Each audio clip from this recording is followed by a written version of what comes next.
Welcome to Alternative Living Chat, the podcast where we explore lives of people who've chosen to do things a little differently. From narrowboats to nomadic vans, off-grid cabins to eco-communities, we dive into what motivates people to live alternatively, what their days really look like, and the highs and lows of choosing the road less travelled. I'm Maxine, and I live aboard our narrowboat Never Too Late, so I know a thing or two about life outside the box. Today I'm chatting with Patrick, who he also lives on a narrowboat and has had an amazing life and a very interesting conversation that's going to prevail.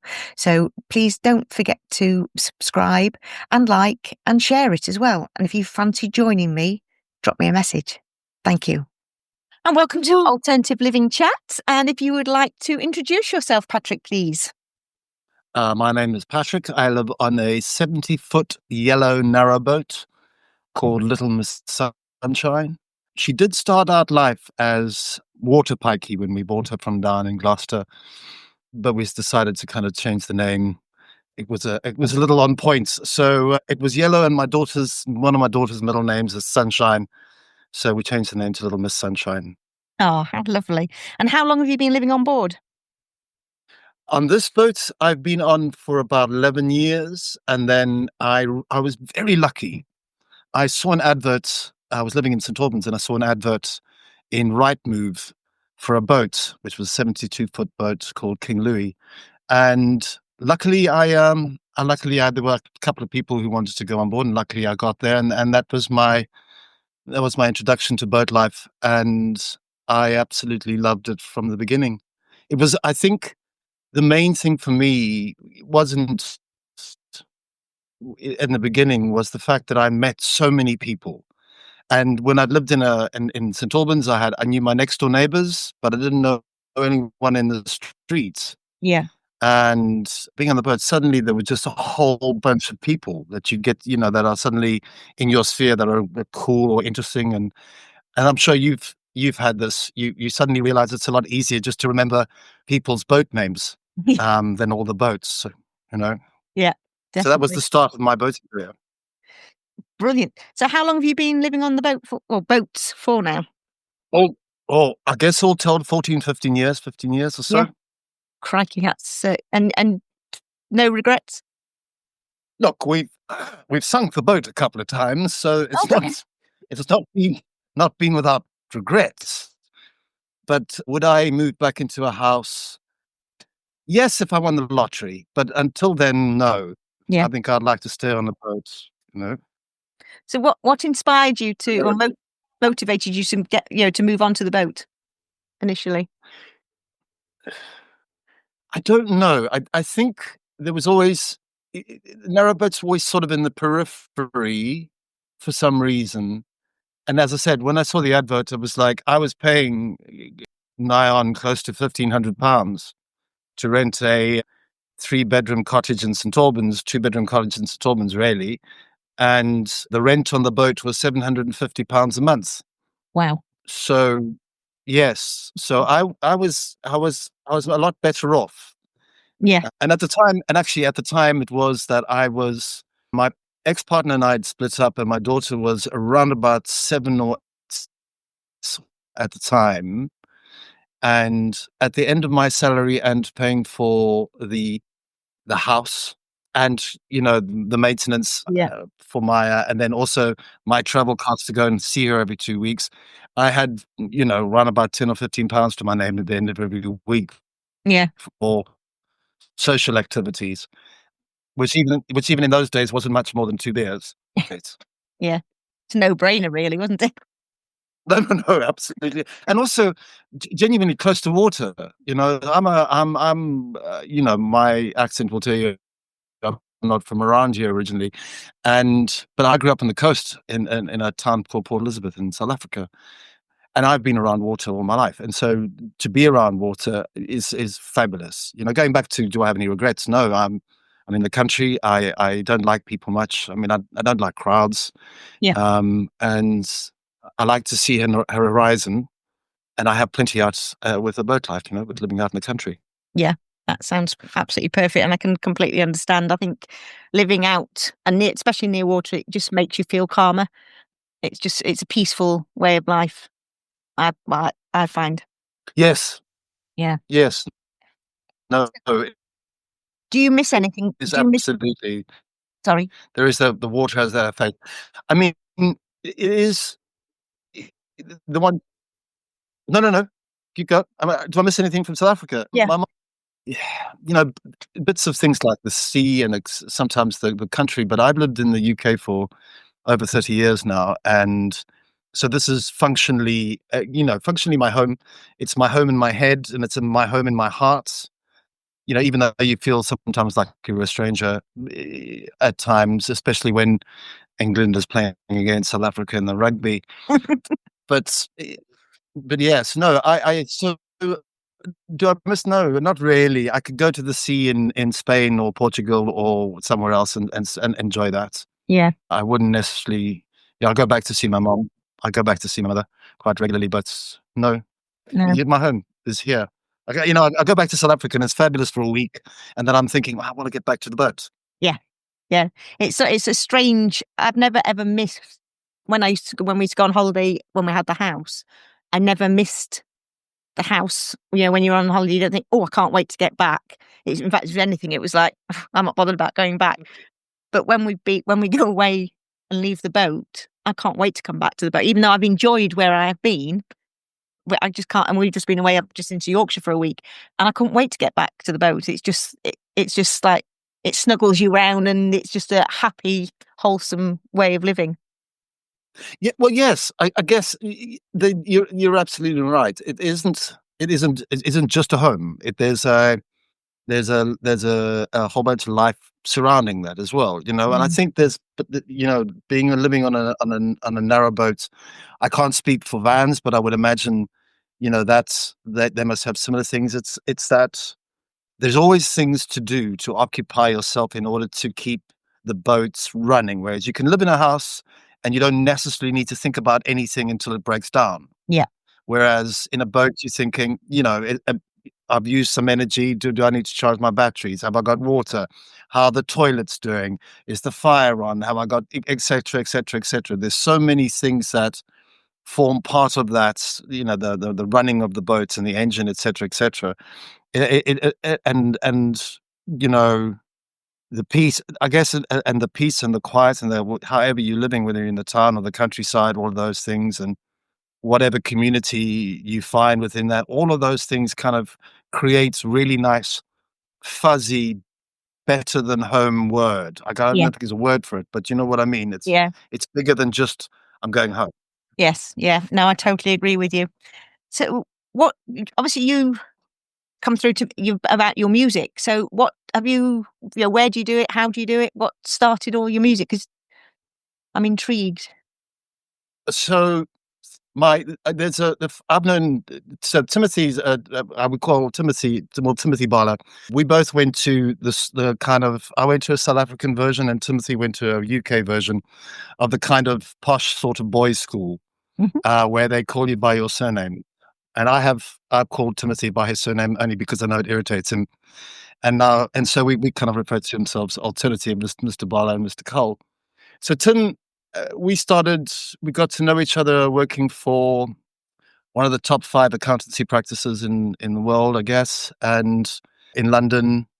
I thought I was the only person on a boat. He thought he was the only person on the boat. We happened to work for exactly the same department and got on incredibly well. And so last year, around about this time, we had a big Christmas towpath thing planned where Tim carries around an Argo stove on the back of his boat. Oh, And we can take that off and put it up onto the towpath. And so we took that off, put it on towpath. And there must have been about 10 or 12 boats of people. And so we kind of had a Christmas celebration. wow. And that was the plan. And around about this time, he'd written some words and he wanted me to put it into a song. So I'm a musician. I was working on my own album at the time. I was kind of in the middle of being stuck. And he gave me these words and I went, okay, what do you want me to do? And he went, well, I want a folky shanty type thing. So it was great for me because as a musician, because I was given words, I just had to come up with a catchy chorus and the rest of the music. And so I wrote a catchy chorus. We put the words in, and that song is Sailing on the Canal. And then Tim, who's because he's an outrageous raconteur, managed to convince everybody along the towpath, gave them the printed out words, and practiced everybody singing this. So that on the, I think it was 27th and 28th of December, we would all sing it together Oh, brilliant. at the evening when he was Santa Claus and running around and gifts and stuff. So community old school boating kind of thing. Yeah. And then he just said, "I've got more words if you'd like." So Tim Tim writes started writing some poetry, a little bit around the canals and stuff, and some lyrics, and then I just mucked around with these words and added chorus lyrics because that's where my skill set is kind of writing catchy choruses, I guess. And so we started writing songs and started putting the music together, and we ended up with 9 songs on this album that we're promoting, and 1 poem, which is called Absent Friends. Yeah. We had a very good friend of mine, also a boater, died this year, and so we kind of dedicated it to Mac. I mean, he was a horrible fellow. I mean, I loved him. I loved Mac incredibly, but he was a horrible man. And so we worked and put that, and we decided to put Absent Friends, the poem, on that for Mac. And we ended up with 9 songs where we kind of got halfway through writing the album and then realized that some of the things we wanted to do, we wanted to bring in a little bit of, we realized, sorry, I'm kind of rambling a little bit, but we realized that there wasn't anybody else doing music about boaters, about the boating life that's up to date, that there isn't. Folk music is always kind of meant to be about the life, about the now. We tend to listen to it where it's old school, but folk music should be current and relevant. And so we did kind of construct it. It was a little bit more constructed than ad hoc, where we kind of wanted to start to criticize the Canal and Riverside Trust a little bit, of which, there's much to criticize with the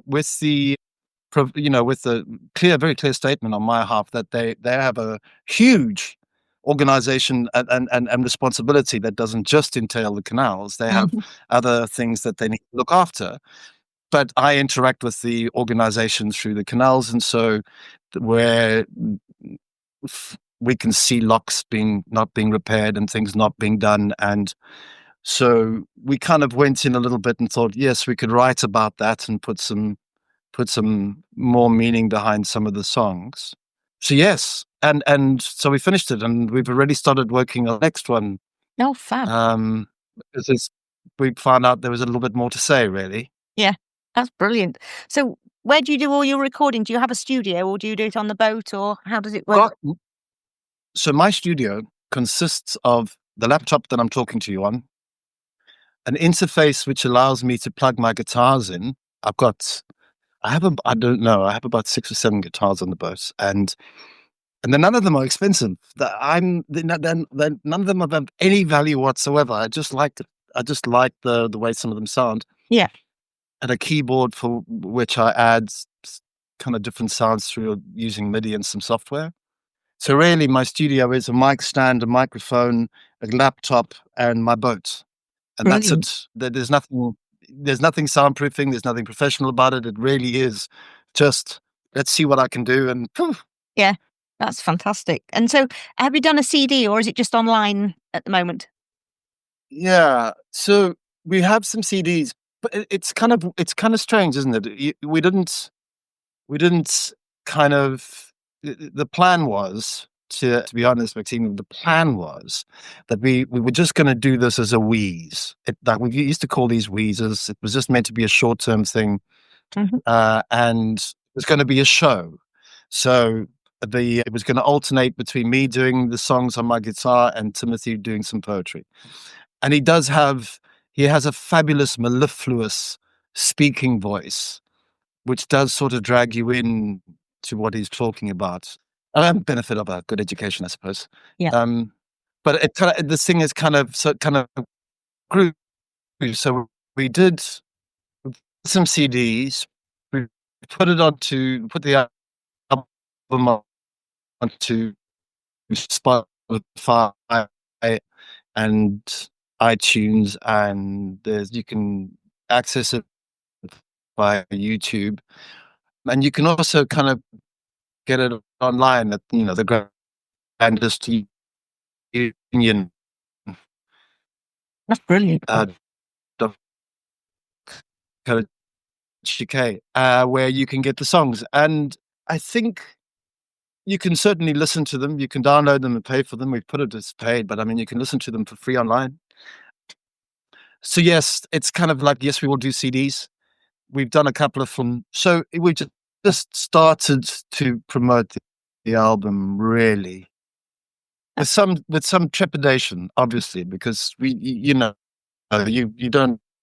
know how people are going to take the music, or whether they're going to like it or not. Yeah. It's one of those things. Yeah, I mean, I haven't listened to them all yet, but I will be doing. I mean, I like that type of music. I love folk music, and so yeah, I thoroughly enjoyed what I've heard so far, which is brilliant. And I'm hoping that obviously the listeners to this will download or contact you to get CDs and go onto the different music genres they can get to and listen to them, because they are very, very good. Are you going to do gigs and things like that as well with it, or is it just going to be mainly on your online? I see. That's kind of interesting. That would be the second level wheeze, as far as we're concerned. Yeah. So the thing is, you know, I'm laughing only because I have this kind of internal monologue, which is, we're talking about music. I don't really want to sound like I'm pontificating, but when I studied music at school and I did a year of university of music, but I did mostly brass music. Hmm. So I played trumpet, blah blah blah blah blah. And so on the song, for example, "Sailing on the Canal," right at the end, there's Yeah. some brass that comes in, and some of the other songs I've got a little trumpet or something over there. And I would like to keep that, but it's kind of big, heavy for a band. I'd like to get that. And then there's also the wanting to have boaters, so people that are on boats being part of the band, because I think there's a value to that of knowing your audience and being able to step off stage and go, I can talk to these people because they're my people, Yeah. and I don't have to not interact. Because I think there's something very valuable in bands being, not Coldplay, obviously, but when you're a small band and you're starting out, there's a value in actually connecting and talking, because you might find somebody say, hey, you know what would be a good song Yeah. is that, and then you can go, oh, okay, yes, that might be a good song. So yes, and the next wheeze is, so I guess, the process at the moment is to finish up the first draft of the next album, and then and promote at the same time, and then possibly in the new year start looking for a band and see, just see if there are gigs out there. Yeah. So that's the plan. That sounds fab. It really does. And it fits in with your lifestyle, which is the main thing, because finding something to work, the way that we live and everything is absolutely fantastic.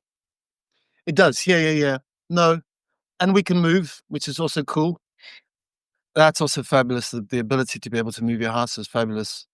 I think yeah, it's setting up, just taking, it's kind of, in a weird way, it's kind of taking steps, right? So we've Yeah. done the album, it's there.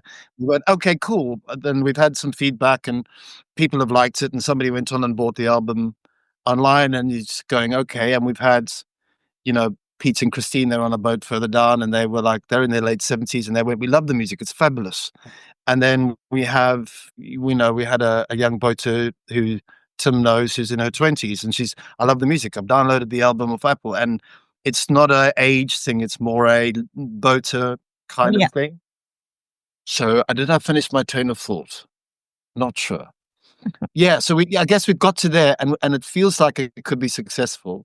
And success, not, I'm not, as I said, we're not considering international fame and fortune. It's more about just being successful in a community and being able to reflect that community well and have a good time Yeah. and drink some beer. but it's, that next stage is gonna take a little bit more organization and more et cetera, you know? Yeah, So, yeah. huge amount of fun. It sounds like you've got it planned-ish, and it'll evolve as it does, won't it? And that's the main thing. Yes, so and an emphasis on the word "ish" there. Yes. Yeah. It living the way we do, there's nothing ever goes exactly, how you think it's going to. There's always something that will just rock the boat, as we say, slightly. Yeah, I'm just literally talking about that. I just literally finished something called, it's about boats breaking down because and your engine problems on a boat, because we Yeah. finished a song on that. And I just finished doing the first draft on that. That's it. And also one about lengthsmen. I don't know if how long you've been on boats for, but we've got a song about lengthsmen, about bringing them back because yes, not to damp, not there's in the old days, the lengthsmen knew everything. They could repair things. They They understood, could. that they 20, 30 years on the job, they could do things quickly. Yeah. And you and certainly I and most continuous cruisers or people who are out often will have an instance where they've come across some of the contractors working for the Canal and Riverside Trust who take 5 days to fix something that could be done in the morning, Yeah. who walk up and down pretending to cut grass, and you go, "Well, I can't see where it's been cut." And so we kind of wanted to say, bring these guys back, and the song reflects that, to bring back the Lensman. But behind that, there should be the Canal and Riverside Trust should bring these guys back, set up an apprentice scheme. The Yeah. government will pay you to train people to do the job better. Yeah. And so, what we are also going to try and do is add that thing. There's also things like we have a water problem at the moment. Fabulous. Mhm. The problem is it's not just the Canal and Riverside Trust's responsibility to manage water. It's Yeah. also our responsibility to manage water, which means waiting half an hour, and if nobody arrives, then go down. It's closing lock gates. It's doing what you can do Yeah. for everyone. And we kind of feel like we've lost that responsibility. That it's that kind of, I don't know, when you leave junior school, your teachers always say, "Yes, you're going to high school. That's high school now. They won't spoon feed you anymore." But it's the feeling like we've suddenly gone into being kindergarten children and saying the teacher needs to do everything for us when Yeah. actually we have some agency. Yeah, no, I totally agree with you. I think it's a lot of people are selfish, and we're just thinking ourselves, and we don't think about the wider picture of just small things can make a huge difference. And I think that's the biggest Yeah. problem. Yeah. Yeah, and I agree with you. Look, we're never going to I'm not for the moment suggesting anybody take action on this, and I'm not I'll tell you a story. I was it's a chap just went through the locks, didn't close any gates, just buggered off, and it was a short pound. And I just thought, "No, no, this is not right. That's, Yeah. he can work the locks." So I stormed down, and I gave him several pieces of my mind, none of which I'm gonna ever get back. And, the poor lad, I mean, I'm 6 foot tall, I'm bald-headed, I'm rather large. I do pose an im I do, pose an imposing sort of figure when I'm grumpy. S you know, so in this situation, everything turned out all right, not for the fella, but for me, and I walked back thinking I'm an absolute idiot for doing that because I was so embarrassed. So I'm not saying people should do that, but I think if we get enough people to take responsibility personally, like you would, I would, there are people that do this who are responsible boaters Yeah. who will say, actually, be fair, I need to not do that. Let me wait. I'm not in a hurry. And then you will always get, the people who are, you sort of kind of skate like that and who don't do that and don't care. And there's no way of telling them what to do because they won't be told. But then that's our society that we live in at the moment. And when it's any society, going back through time, there's always been dickheads. Yeah. Yeah. But we need to get the 80% of people that are kind of aren't to kind of say, actually, let's be responsible, guys. Yeah. Let's look after what we have. Otherwise, because if it goes, it's our responsibility at the same time. Definitely. Yeah. No, I completely agree with you with that. So, since you've been living on your the way you heart on the boat and everything, have your priorities changed? Do you think with life in general, things? No, I don't know. It's such a broad priorities are such a broad kind of concept. I think I think in a way, priorities for me would be there's a certain removal from the way we've set this up. So my partner and I have set it up where we've had a swings and roundabouts in our relationship where I've worked and she hasn't worked, and then or I've had a more better paying job than her. So we have, and at the moment, her job's really her career's taking off. It's very successful, and during COVID, we have two dogs, two cats, and we've been on the boats since COVID started, and we didn't kill each other, Yeah. which is a minor miracle.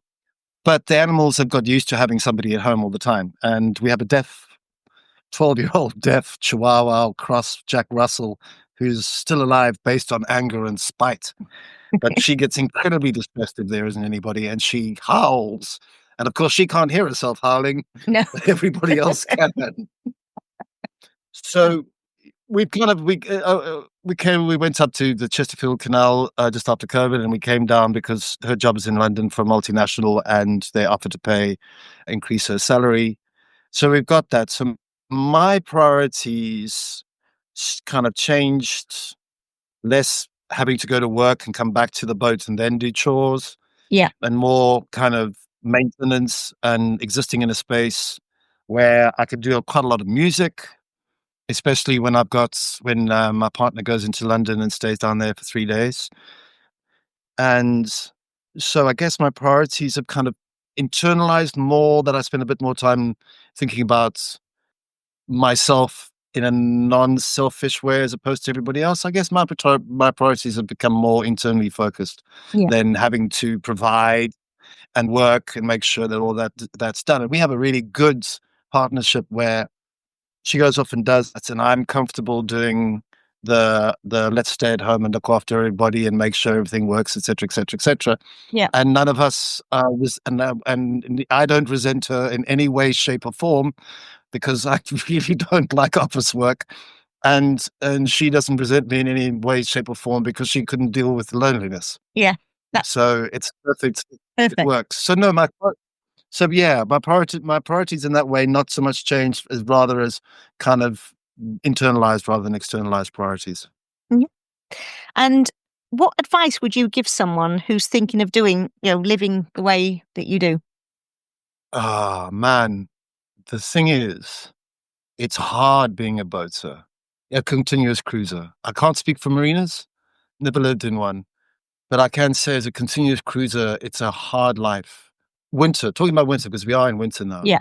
It's harder than living in a town. You're not 10 yards away from your front door with your washing or with your shopping or etc., etc. And pavements pavements are a blessing over towpaths, which are muddy, and sometimes there's a lot of people walking on them, and it's cold.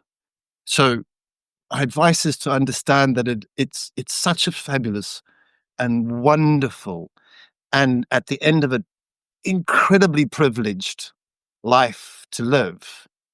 You know, we're less than 0.0% of the British population, Mm. and we get to have this life, and it isn't without without sacrifice. It isn't without some hardship. So my advice is to stay. If you're going to buy a boat, buy it just before winter, Yeah. so that you understand that if you can get through the hardest time, then then summer is an absolute blessing, and you'll enjoy it and you'll live on it. Advice is to say that you'll have to be more present in the moment because of power, water, all those things we spoke about. And I would also say, don't stay in your boats. Now, winter. We all kind of hibernate a little in winter, but my advice about in boaters, talk to other people. And also, we should all do this as boaters. There are a lot of people on the canals that are used to be served by chaplains. Not knocking the chaplains at all. They do a wonderful thing. But in Yeah. the old days, the lads used to walk up and down, especially in winter, and knock on boats. How are you doing? And there are people that don't sometimes have weeks without speaking to other people on boats. Yeah. And so, I would also the piece of advice is to get out, know people, and they'll help you. If your engine breaks down, you know somebody who can help you. They will give you some very bad advice. Yeah. Yeah. No, I think that's extremely good advice. And yeah, I especially talking to people and, as you say, knocking on people's, just making sure that person, the boat behind you is okay or in front of you, and especially if they're by themselves, because in the winter it can be very, very lonely place. And especially if you don't get Yes. off the boat, yeah, you have to. I mean, I'm lucky. I run and I walk, and I've got my husband as well. That we live on the boat, and we've got the dog, so we always have to get out anyway. But we've come across a few people We've been on the boat for 3.5 years now, just over, that we've helped out because they've been lonely or just need that extra bit of support. And I think the community that we've decided to live in, that's what should be happening. It's I think more and more people are doing that, and it's just nice when you get to give somebody some support. Yeah, it is. It's one of, we have. I mean, it's through luck, not happening. No, not it happenstance. We ended up with a boat with massive windows, which is great for me. I love light. We spend a bit more on heating in Yeah, winter, but we have so much light in, and it's people that spend their time in boats with tiny little portholes, and there's not a lot not natural light, and you know what it's like in winter, especially when the nights draw in like they have done. yeah, We're in our boat. And it's a small space. It's a yeah, comfortable, lovely. It's like a little bit like a womb, but still, it can be oppressive. yeah. There used to be an absolutely fabulous a water chaplain down near Rickmansworth, Watford, and he used to do that patch, and would stop in for a cup of tea. My grandfather was an Anglican minister, All right. and I was a choir boy, so we would have some decent chats about about theology, etc., etc. But he would stop at every boat and knock on, and then he Yeah, would go check on this person, check on that, take some food, have a cup of tea. You that's know, lovely. it's a Yeah, fabulous thing to do. yeah, definitely, definitely. So, what's been the most memorable moment since you've been living on the boat, would you say? So, there are lots of memorable moments, but I will tell you this: the one memorable moment was couldn't tell you where, but there was a squirrel on a boat's gunwale ahead of me. Hmm. And for whatever reason, I have absolutely no idea. I just yelled at the squirrel. The squirrel got a shock and started fell off the boat, swimming across the canal towards my moving boat. And I'm horrified. I mean, I'm very much against killing anything. And the squirrel swam just behind my boat. I looked as my propeller caught the squirrel, threw it up over into the air, and landed it on the other side of the canal bank onto the towpath. So that is the most memorable thing Wow. that I can see. And the squirrel scampered off. I don't think there's much that can get damaged from the buggers. They can fall from amazing heights. Yeah, But it got hit by my and flew through the air and landed on the towpath on the other side. I don't know how it would get back onto the other side of the canal, but that was up to it. that's it. You'd have to find a new home. He's like, definitely. That's fantastic. Yep, Yep.